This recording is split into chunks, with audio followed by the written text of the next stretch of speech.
Survivor-led migration network launched in Benin ahead of World Social Forum. About 70 returned migrants, deportees, and survivors of human trafficking gathered in Benin City for the inaugural convening of the Network of People with Migration Experience, (NEPMEX), officially launching a survivor-led coalition ahead of the World Social Forum. The meeting brought together survivor-led organizations including FREMNET and Refugees for Refugees, alongside international delegates from Germany. Participants called for greater recognition of people with lived migration experience as leaders and decision makers, rather than being viewed only as victims or beneficiaries. So we as returnees, I urge you all here, we should stand as bunch so that we can never be broken. The word greedy, rascal, so that it will not come up. Ungrateful too should not come up. Returnees should stand up on themselves and know what they want. NGOs should stop using our stories to empower themselves. And if there is any empowerment they are going to be giving to us, it should come through with this movement, not through any NGOs again. Because we are tired of stories. We are tired of hearing stories. Today they will document it, they will go, they will tell you to get back to it. 20 years time, you will not hear anything again. So enough of making returnees feel less of themselves. The convening emphasized survivor leadership, collaboration, and collective advocacy to influence migration policies, strengthen peer support, and promote meaningful participation in decision-making. Impression for me today is great.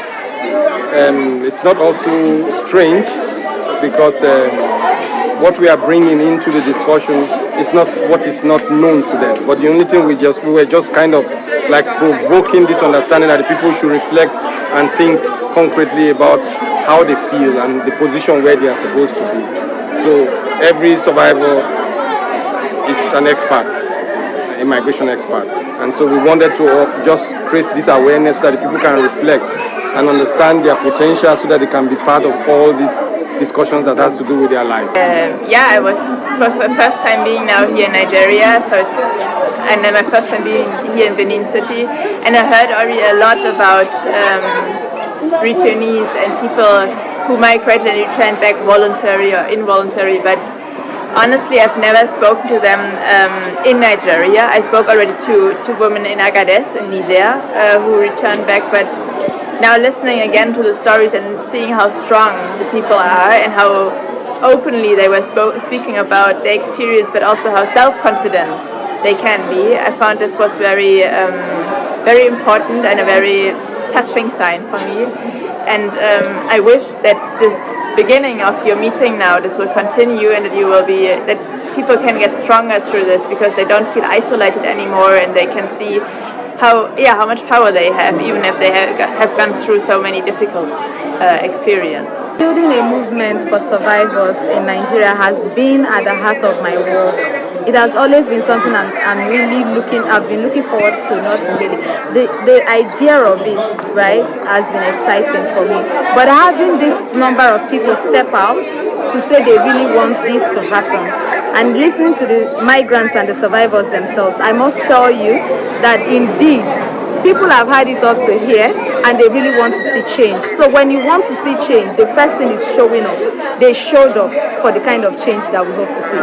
The network of people with migration experience is something that I'm hoping that in the next coming months, when people look back at where we started from, they will indeed attest to the fact that we organized and indeed we ran with the vision.